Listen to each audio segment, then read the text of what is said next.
व्यवस्था कर दें तो आप हमारे अतिथि की श्रेणी से बाहर जाते हैं, क्योंकि अतिथि एक ईश्वर तुल्य होता है और हम आपका सम्मान करते हैं।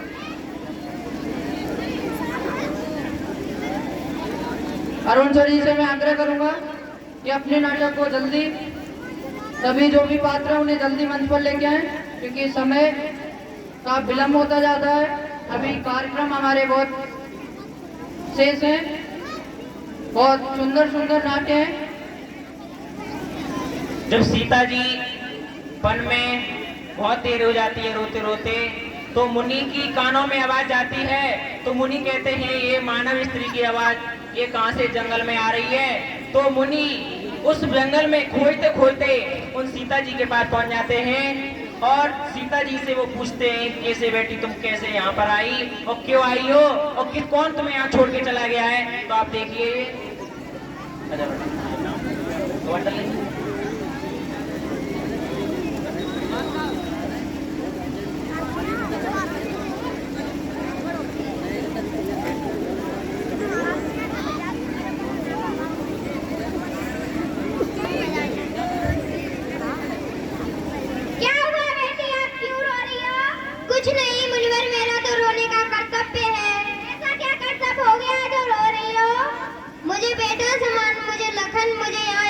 छोड़कर चले गए हैं। क्यों छोड़ गए? मुझे नहीं पता मुनिवर।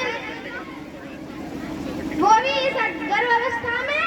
हाँ मुनिवर, मुझे गर्भावस्था में इस वन में छोड़कर चले गए हैं। तो उन्होंने आपके साथ अच्छा नहीं किया। तो आप किसकी बेटी हो? मैं राजा जनक की बेटी हूँ, दशरथ पिता पुत्र वधू हूँ। अच्छा, तो आप राजा जनक की बेटी हो? हाँ मैं राजा मुनिवर राजा जनक की बेटी हूँ, दशरथ पिता पुत्र वधू हूँ। तो राम ने आपके साथ अच्छा नहीं किया।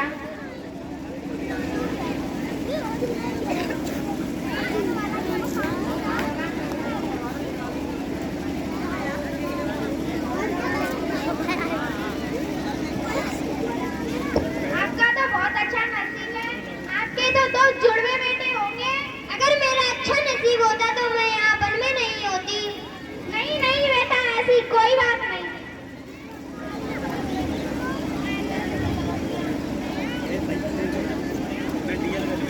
जब तू मरेगा तो न तेरे साथ में होंगे, वनवास में होंगे, वनवास में होंगे।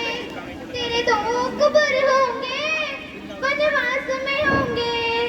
अरे सहज बिस्तर छोड़ बिछौना, घास में होंगे, वनवास में होंगे। जब तू मरेगा तो न तेरे साथ में होंगे, वनवास में होंगे, वनवास में होंगे। तेरे तो कुबर होंगे, वनवास में होंगे। जब तू मरेगा तो न तेरे साथ में होंगे, वनवास में होंगे, वनवास में होंगे।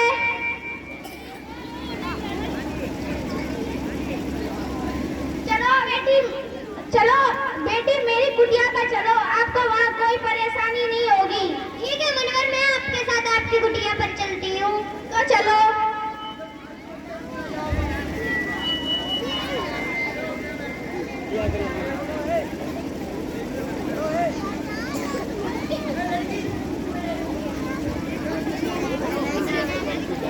जब मुनि सीता जी को वहां रोदन देखते हुए और उनके समझाकर बुझाकर उन्हें अपनी कुटिया पर ले जाते हैं, तो समय बीतता गया और सीता जी के गर्भ से दो जुड़वा बच्चों का जन्म होता है।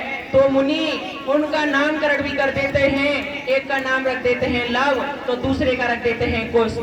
तो दोनों लव और कुश बड़े प्यार से उस वन में खेलते कूदते रहते हैं और मुनि ने उन्हें बड़े अच्छे से ज्ञान दिया और उनका लालन पालन भी किया। तो धीरे धीरे एक समय की बात है, तो लव और कुश बड़े हो जाते हैं। तो इधर अयोध्या में यज्ञ कराया गया। जब यज्ञ कराया गया तो उसमें यज्ञ पुरुषों ने बोला कि आप अपनी पत्नी सीता को यज्ञ में बिठाइए राम के साथ। तो वहां पर सीता तो नहीं थी, तो घर वालों ने और सबने सोचा क्यों ना सोने की सीता बनाई जाए और राम के साथ यज्ञ में बिठाई जाए। तो सीता जी को सोने की बनाकर यज्ञ में बैठाया गया और यज्ञ पूरा कराया गया। तो युग पुरुषों ने बोला कि दशरथ के बाद आप राम अयोध्या के राजा बने और आपके बाद कौन बनेगा? आपकी तो पत्नी भी नहीं है, ना ही आपके बच्चे।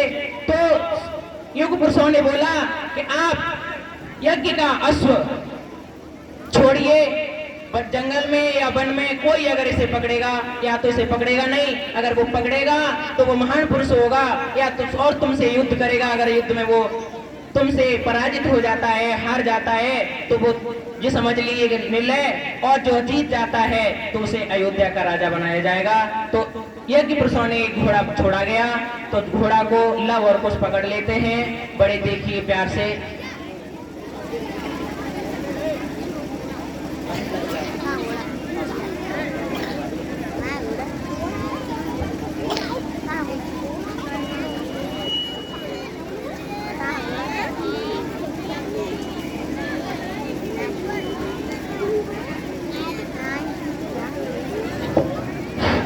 अब आप आगे देखेंगे लव कुश लीला जो घोड़ा पकड़ने के बाद हुआ था।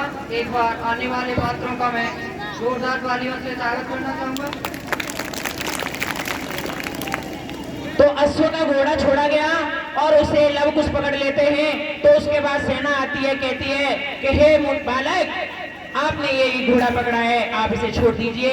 तो दोनों बालक मना कर देते हैं और सेना को वहां से तीर मार कर भगा देते हैं। उसके बाद लक्ष्मण और हनुमान आते हैं और उनसे क्या कहते हैं आप देखिए।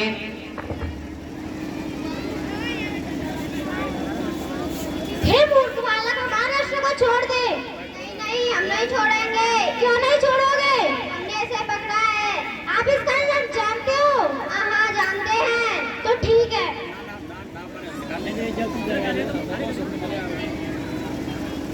तो आप युद्ध कर सकते हो? कर सकते हैं। तो दोनों बालक युद्ध के लिए उनसे हाँ कर देते हैं और कहते हैं आपसे युद्ध हम नहीं करेंगे, हम तो राम से, अयोध्या के श्री राम से ही युद्ध करेंगे, क्योंकि उसमें पत्र में लिखा था कि आप उसे घोड़ा को पकड़ेगा, वो श्री राम से युद्ध करेगा। तो वो क्या कहते हैं देखिए। घोड़ा ना मिलेगा तुमको, कह देना राम से। घोड़ा ना मिलेगा तुमको, कह देना राम से।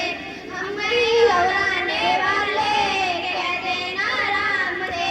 हम नहीं घबराने वाले, कह देना राम से। घोड़ा ना मिलेगा तुमको, कह देना राम से।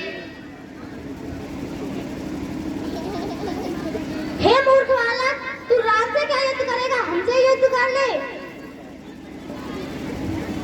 तो इन दोनों में युद्ध होता है। देखिए हनुमान उनकी सब बातों को समझ जाते हैं कि ये राम के ही पुत्र हैं दोनों, सीता माता के। तो वो समझ जाते हैं और एक पेड़ के नीचे बैठकर उन्हें बड़े प्यार से देखते हैं। और लक्ष्मण में और लव कुश में दोनों में युद्ध होता है।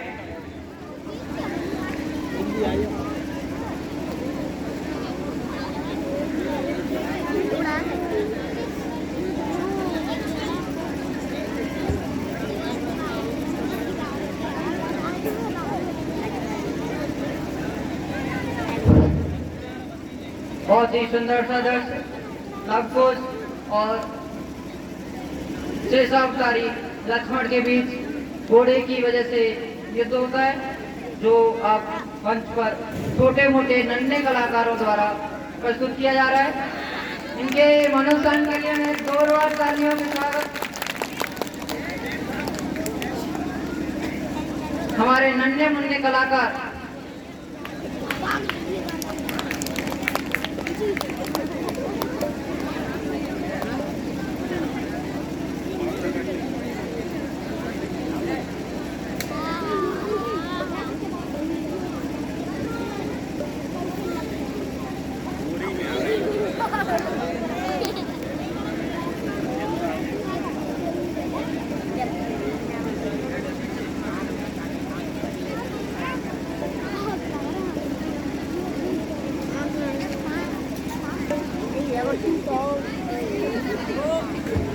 तो लक्ष्मण के पास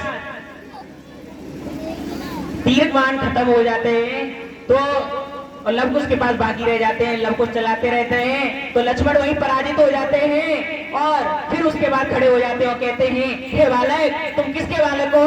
तुम मुझसे युद्ध करने के लिए खड़े हो गए हो। क्योंकि वो समझ गए ये कोई किसी बहादुर बच्चे हैं, ये नन्हे मुन्ने बालक नहीं।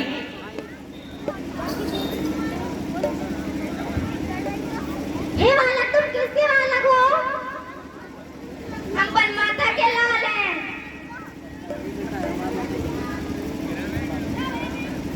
सीता माता के हम लाल, लवकुश है नाम हमारो। सीता माता के हम लाल, लवकुश है नाम हमारो। हम वन में रहने वाले, मुनिवाल विकने पाले। हम वन में रहने वाले, मुनिवाल विकने पाले।